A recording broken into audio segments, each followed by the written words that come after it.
யாராவது பக்கத்துல வந்தீங்க சுட்டுருவேன்.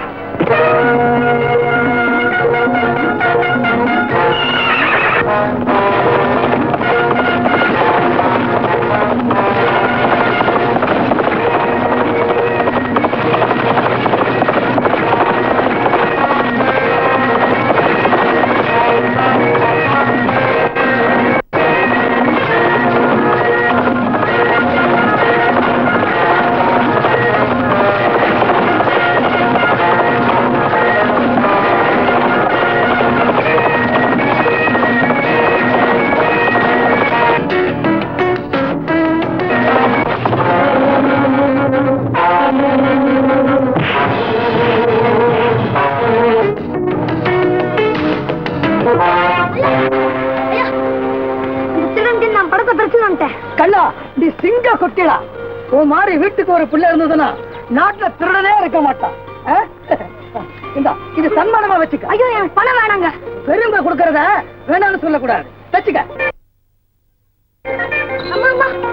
என்னடா இவ்வளவு சந்தோஷமா வரேன். இத பாருங்க 100 ரூபாய். கொஞ்ச நேரத்துக்குள்ள அடிச்சு வந்துட்டேன். என்ன 100 ரூபாய் அடிச்சுட்டு வந்துட்டியா? ஆமாம்மா, ஒரு பெரிய ஆள் மாட்டினா அவனை தடுத்துக்கிட்டு போய் தலால் நாள் விட்டேன். அவ்வளவுதான் 100 ரூபாய் கைக்கு வந்துச்சு. இது எங்கடா திருடுன? அம்மா என்ன அடிக்காதீங்க, நான் திருடுனமா? இது ஏது இல்ல பணம். அது நான் சொல்றேம்மா. மீனாட்சி, உன் பையன் திருடனல்லம்மா. திருநவங்கிட்ட இருந்து மீட்டு கொடுத்த போனோம். அதுக்கு கிடைச்ச சன்மானம் தான் இந்த 100 ரூபாய். கண்ணா கண்ணா கண்ணா, எப்ப பார்த்தாலும் பிள்ளைங்களை திருடனியான்னு அடிக்கிறீங்க. அதுக்கு என்னம்மா காரணம்? ஆயா, நான் தாயில்லா பிள்ளை. என்ன பெத்த தாய் மட்டும் உயிரோடு இருந்திருந்தா என் வாழ்க்கை இவ்வளவு கேவலமான நிலைக்கு வந்திருக்காது. உன்னை என் தாயா நினைச்சு இத்தனை நாளா என் மனசுல புதைஞ்சு கிடந்த உண்மையை சொல்றேன். சின்ன வயசுலயே அப்பா அம்மாவை இழந்தனா அண்ணனுடைய ஆதரவுல சீரும் சிறப்புமா வளர்ந்து வந்தேன். அப்போ எங்க வீட்டுல வேலைக்கு இருந்த ஒருத்தர்கிட்ட என் மனசை பறி கொடுத்துட்டேன். அவரும் என் மேல உயிரையே வச்சிருந்தார். அது எப்படியோ எங்க அண்ணனுக்கு தெரிஞ்சு என்ன கண்டிச்சாரு. நானும் என் மனசுக்கு பிடிச்சு போன அவரை தவிர வேற யாரையும் மணந்துக்க மாட்டேன்னு பிடிவாதம் பிடிச்சேன். அதன் விளைவு எங்க அண்ணன் என்ன வீட்டை விட்டே விரட்டினார்.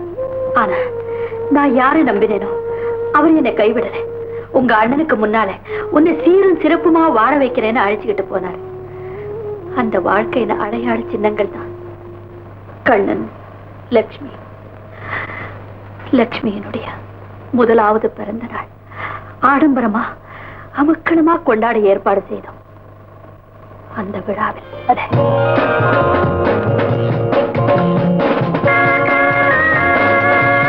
என்னங்க, நம்ம லட்சுமியினுடைய பிறந்த நாள்ல நான் உங்களுக்கு ஒரு பரிசு கொடுக்க போறேன். எனக்கு பரிசா? பரவாயில்லையா, என்னது? நீங்க அடிக்கடி வியாபார விஷயமா வெளியூர் போயிடுறீங்களே, அப்படி போகும்போதெல்லாம் என்ன உங்களுக்கு நினைவுபடுத்தக்கூடிய பரிசு. இது பாருங்க. தொப்பி எனக்கு ரொம்ப பிடிக்குமே. அது தெரிஞ்சுதான் இதை தேர்ந்து. ஆமா, இது என்ன தொப்பியில ரோஜா பூ? என் இதயத்துல ராஜாவா இருக்கிற உங்களுக்கு ரோஜா பூனா ரொம்ப பிடிக்குமே, அதனாலதான் இதை அதில் தைச்சு வச்சிருக்கேன். மீனாட்சி, என் மனசுல என்ன இருக்கு, எனக்கு என்ன தேவைன்றது எனக்கே புரியல. அப்படி இருக்கும்போது இதெல்லாம் நீ எப்படி தெரிஞ்சு வச்சிருக்க? அது நீ என்ன சொல்ல போற எனக்கு தெரியும். ஒரு நல்ல மனைவியுடைய லட்சணமே அதுதான். கட்டின கணவனுடைய மனசு கண்ணாடி மாதிரி அவளுக்கு தெரியணும். இதை சொல்ல போறேன்.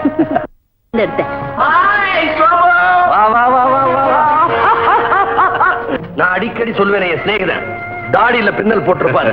அருணாச்சலம். அருணாச்சலம். வணக்கம். சோமு, உன் மகளுக்காக ஸ்பெஷலா செஞ்சது அசல் வயிறம்.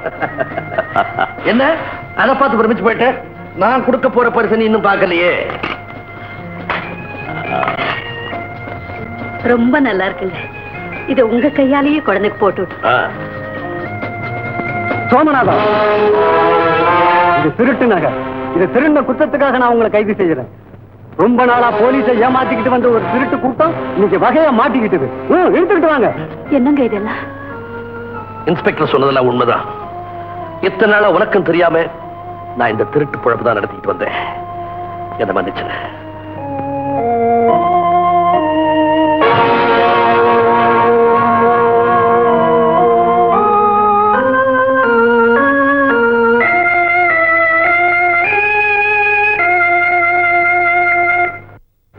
யாரை நான் யோகியர் நல்லவர்னு நம்பி போனேனோ, யாருக்காக என் சொந்த பந்தத்தை எல்லாம் வெறுத்துட்டு பிறந்து வீட்டை விட்டு வெளியேறினேனோ, அவர் திருடன் தெரிஞ்சதும் என் வாழ்க்கையே பறி போயிட்டதா நினைச்சேன். ஒரு பாவம் அறியாது என் பிள்ளைங்களை திருடனுடைய பிள்ளைங்க ஊரும் உலகமும் கேவலமா பேசிடுமோன்னு பயந்து மறுபடியும் நான் பிறந்த வீட்டுக்கே திரும்பினேன். அண்ணா அண்ணா, இப்படி வாடகை. நீயா? ஆமாண்ணா, நான் தான் உன் தங்கச்சி. என் தங்கச்சி என்னைக்கோ செத்து போயிட்டா. அண்ணா, இப்ப என் எதிரில நிக்கிறது ஒரு திருடனோட மனைவி. அப்படி சொல்லாதண்ணா. ஒரு பெண்ணுக்கு பிறந்த வீடுதான் அடைக்கல கொடுக்கிற கோவிலா இருக்கும்னு சொல்லுவாங்க. அந்த கோவில தெய்வமா இருக்கிற நீயே என்ன வெறுத்துட்டா நான் எங்கன்னா போவேன், எங்க போவேன்? மானத்தை உயிரை விட பெருசா மதிக்கிற மருதாச்சல மிராஸ்தாருக்கு நீ மகளா பிறந்தது உண்மையா இருந்தா அவரோட ரத்தம் உடம்புல ஓடினா இப்படி வெக்கம் மானத்தை விட்டுட்டு என் முன்னால கையேந்திக்கிட்டு நிக்க மாட்டேன். என் முன்னால நிக்காது, என் முகத்திலேயே விழிக்காத, போயிடு. போறேன்னா போறேன். ஆனா ஒண்ணு மட்டும் நிச்சயம், நான் மருதாசல மிராசுதாருக்கு மகளா பிறந்தது உண்மைன்னா அவருடைய மானமுள்ள ரத்தம் தான் என் உடம்புல ஓடுறதுன்னு உங்களுக்கு நிரூபிச்சு காட்டுறேன். என்ன கேவலமா கீழ்த்தரமா பேசுற உங்க முன்னாடியே கௌரவமா வாழ்ந்து காட்டிட்டு தான் சாவேன். இது சத்தியம். அழாது. எங்க அண்ணனால அவமதிக்கப்பட்டனா என் பிள்ளைங்களை நல்லவங்களா 4 பேருக்கு மத்தியில தலை நிமிர்ந்து வாழக்கூடியவங்களா ஆளாக்கணும்னு தான் இந்த ஊருக்கு வந்தேன். ஆயா, குழந்தைங்களை திருடுனியான்னு கேட்டு நான் கண்டிக்கிறதுக்கு இதுதான் காரணம். கவலைப்படாதுமா, கடவுள் உனக்கு ஒரு குறையும் வைக்க மாட்டான். போயிட்டு வேண்டாண்டா கண்ணா, அதுக்கெல்லாம் உனக்கு இன்னும் வயசு வரலப்பா. அம்மா, நீங்க வேலைக்கு போகும்போது என் மனசு எவ்வளவு கஷ்டப்படுது தெரியுமா? கவலைப்படாத கண்ணா, நம்ம கஷ்டத்துக்கெல்லாம் ஒரு முடிவு காலம் வரும். அந்த முடிவு காலம் கண்டிப்பா வரத்தாம போகுது. அப்போ நான் எங்க அம்மாவை எப்படி வச்சிருப்பேன் தெரியுமா? எப்படி வச்சிருப்பேன்? பெரிய பங்களா, காரு, வேலை செய்யறது காலங்களோட. வேண்டாண்டா கண்ணா, அந்த மாதிரி ஆடம்பர வாழ்க்கை நமக்கு வேண்டவே வேண்டாம். ஏமா அப்படி சொல்றீங்க? உண்மையா உழைச்சு ஒரு மகாராணி மாதிரி வாழ வைப்பேன். கண்ணா, எனக்கு அந்த பெருமையெல்லாம் வேண்டாம்ப்பா. நான் வளர்த்த பிள்ளைங்க நல்லவங்க, நேர்மையானவங்க, ஒழுக்கம் உள்ளவங்கன்னு ஊர் சொன்னா போதும். அந்த நல்ல பேர் மட்டும் என் பிள்ளைங்களுக்கு கிடைச்சிட்டதுன்னா நான் சகல சௌபாக்கியத்தோட வாழ்ந்துட்டு தான் நினைப்பேன்.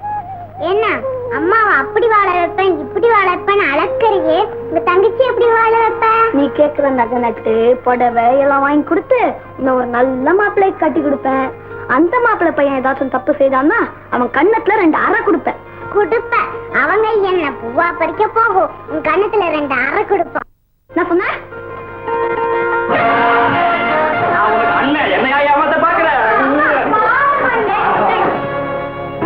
விடுறா அவளை. என்னம்மா, நான் எது சொன்னாலும் கிண்டல் பண்றதே இதுக்கு பொழப்பா போச்சு. இப்ப அவ என்னடா சொல்லிட்டா? இன்னைக்கு பேசுறதுலதான் அண்ணன் கெட்டிக்காரன், எதையுமே செய்ய மாட்டான்னு சொல்றாமா. நான் சொன்னதுல என்னமா தப்பு? நான் அவளும் சின்ன பிள்ளையில இருந்து பாக்குறேன், எங்க அம்மாவை லட்சாதிபதி ஆக்குறேன்னு அண்ணன் வெறும் வாய்ச்சாவடா தான் அடிக்குது. அண்ணன் எப்பவும் நடக்கிறதான் பேசணும், பேசுறதான் நடத்தி காட்டணும். எனக்கு அதான் பிடிக்கும். அவ சொல்றதும் உண்மைதானப்பா. ஏம்மா, நான் பொறுப்பில்லாதவன் நீங்கள் நம்புறீங்களா? இப்பவே நான் ஒரு முடிவுக்கு வந்துட்டேன். ஓட்டு வீடு மாடி வீடா மாறணும். அதுல எங்க அம்மாவும் தங்கச்சி ஒரு குறையும் இல்லாம சந்தோஷமா வாழணும்.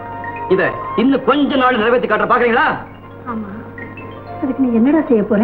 அத நான் இப்ப சொல்ல மாட்டேன், செய்துட்டு வந்து சொல்றேன். ஐயா இல்லாத, நான் சொன்ன பணம் சரியா இருக்குல்ல? அப்புறம்